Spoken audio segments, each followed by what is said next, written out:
Assalamualaikum warahmatullahi wabarakatuh.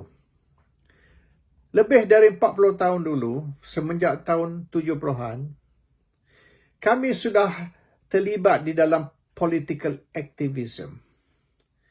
Kami boleh dipanggil political activist. Semasa itu, di zaman internet, mobile phone, smartphone, dan sebagainya, belum ada lagi. Dan matlamat kami pada tahun 70-an ialah untuk memperjuangkan perubahan, change. Lebih dari 20 tahun kemudian barulah tercetusnya pergerakan reformasi dan istilah reformasi itu diguna. Dan ini juga menjadi perjuangan Presiden Obama, Presiden Trump, iaitu mereka berkempen di atas platform change ataupun reform. Tapi lebih dari 40 tahun dulu kita sudah mula perjuangan ini. Dan apabila tercetusnya reformasi tahun 98, kami menyokong. Kami menyokong bukan kerana Anwar Ibrahim. Kerana Anwar Ibrahim is the problem, not the solution. Dan kami tahu apabila Anwar di dalam kerajaan, dia pun tidak dengan ikhlas memperjuangkan perubahan ataupun change.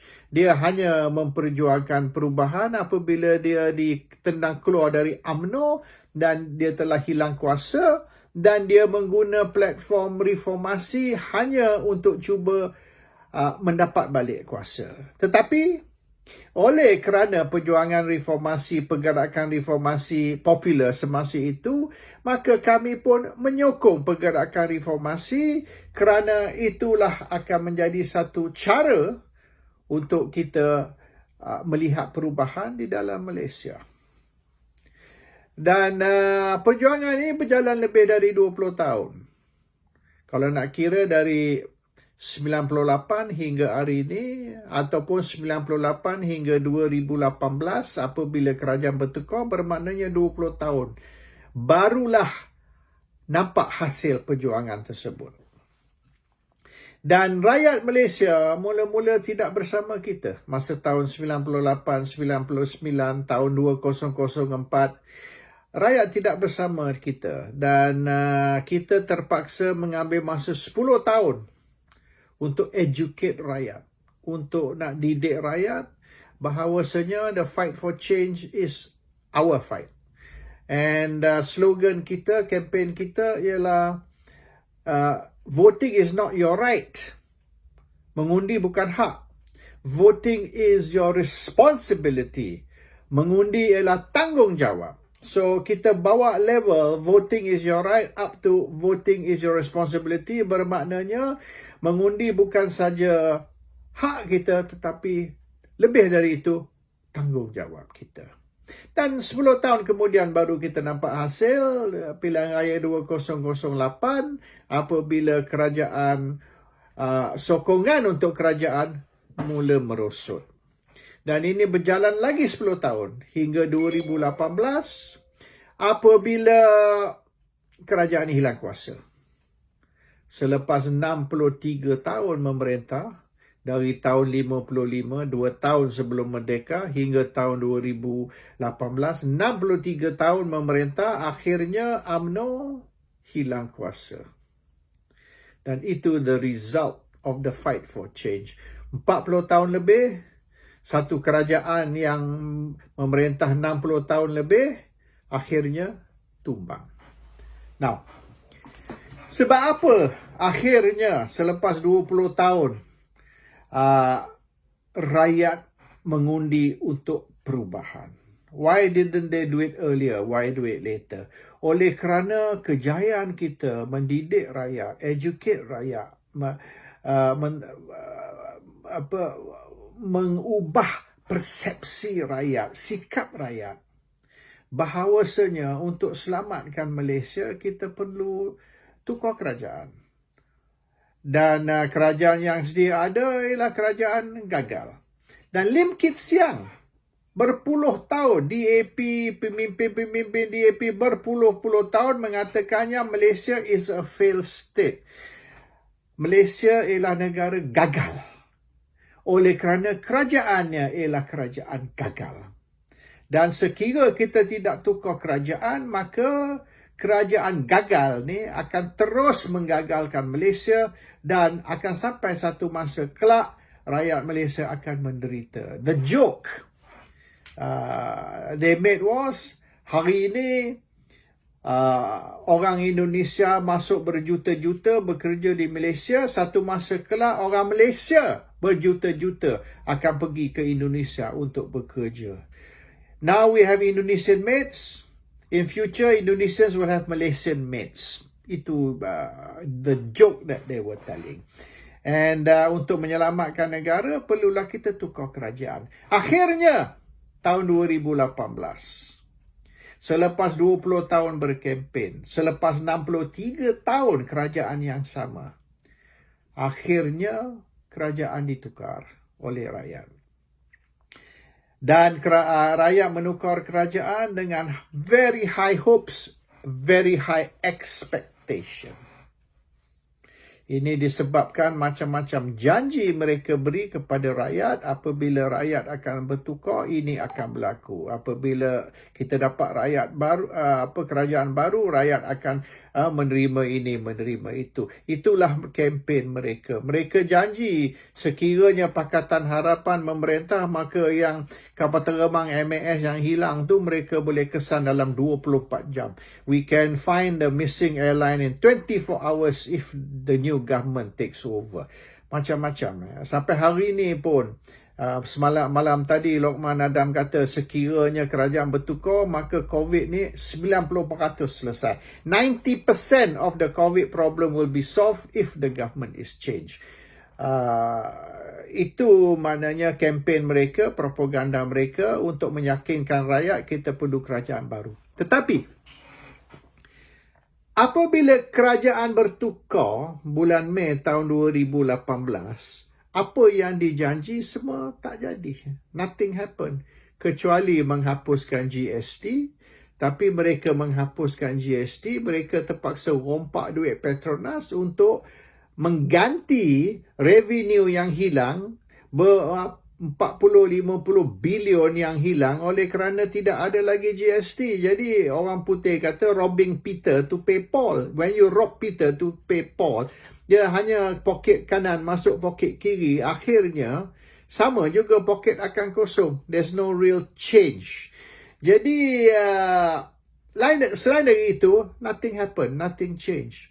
Dan semua janji-janji yang sekira kerajaan baru ambil alih dari kerajaan gagal, maka satu perubahan besar, major reforms akan berlaku di dalam Malaysia. It did not happen. Apa yang berlaku? What did happen? Mereka rebut kuasa. Mereka rebut kuasa sama sendiri, nak jadi Perdana Menteri. Orang ni nak jadi Perdana Menteri, orang tu nak jadi Perdana Menteri. Oleh kerana rebut jawatan Perdana Menteri, maka hanya dalam 22 bulan sahaja kerajaan jatuh. Kerajaan jatuh kerana internal power struggle. Itu saja. Bila ada 2, 3, 4 grup berebut nak jadi Perdana Menteri, maka kerajaan tidak stable, kerajaan jatuh. Dan kerajaan baru ambil alih. Hari ini, mereka kata kerajaan gagal. Hari itu, 3 tahun dulu, bulan Mei tahun 2018, mereka kata kita nak tukar kerajaan oleh kerana kerajaan gagal. DAP, Lim Kit Siang dan sebagainya mengatakan Malaysia is a failed state because we have a failed government. Sekiranya kita buang kerajaan UMNO, kerajaan Barisan Nasional, oleh kerana mengikut mereka kerajaan ini telah gagal, menyebabkan Malaysia gagal, Malaysia become a failed state. Hari ini mereka nak buang kerajaan itu dan mereka nak kembali kepada yang kononnya kerajaan gagal. Betul atau tidak? Kerajaan UMNO, kerajaan gagal. Betul ke tidak Malaysia is a failed state oleh kerana UMNO dan Barisan Nasional? Itu satu perkara yang kita boleh debate. Tapi apabila kerajaan Pakatan Harapan menjemput rakyat Malaysia untuk bentuk kerajaan baru dengan kerajaan gagal, apa logiknya? You kata kerajaan UMNO Barisan Nasional kerajaan gagal. You jemput rakyat untuk bentuk kerajaan baru, kerajaan Pakatan Harapan. Lepas tu you sendiri yang jatuhkan kerajaan Pakatan Harapan kerana rebut kuasa, internal power struggle. Sekarang ni, you jemput rakyat untuk sokong Pakatan Harapan membentuk kerajaan baru bersama Barisan Nasional oleh kerana Kerajaan Perikatan Nasional yang sedia ada ialah kerajaan gagal. Jadi yang mana satu kerajaan gagal? Dulu kata UMNO Barisan Nasional kerajaan gagal perlu kita tukar. Hari ni you kata Perikatan Nasional pula kerajaan gagal dan kita perlu bersama Barisan Nasional dan UMNO untuk membentuk kerajaan baru. Which one is the failed government? Yang you buang dulu atau yang you nak buang sekarang? You kata kerajaan dulu kerajaan gagal. You kata kerajaan hari ini juga kerajaan gagal. Dan you jemput rakyat untuk menjatuhkan kerajaan yang ada sekarang kerana kerajaan gagal supaya boleh bentuk kerajaan baru yang dituduh kerajaan gagal selama 60 tahun lebih. Something is wrong here. Tidak logik. Which is the one? The previous government gagal atau the present government gagal? And if the present government gagal, the previous government juga gagal, macam mana you nak buang kerajaan yang sedia ada dan bentuk kerajaan baru dengan yang dulu kerajaan gagal? You replace one kerajaan gagal with another kerajaan gagal. Ini something's very wrong with the argument.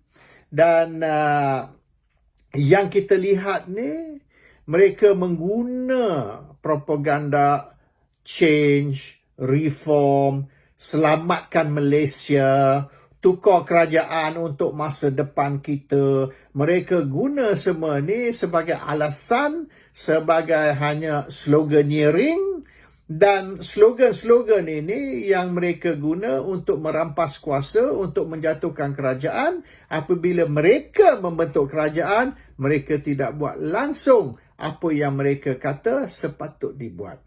They say the government must do this, the government must do that, this government is no good oleh kerana ini dan ini. Tapi apabila mereka yang memerintah, mereka tidak langsung buat benda yang mereka komplain.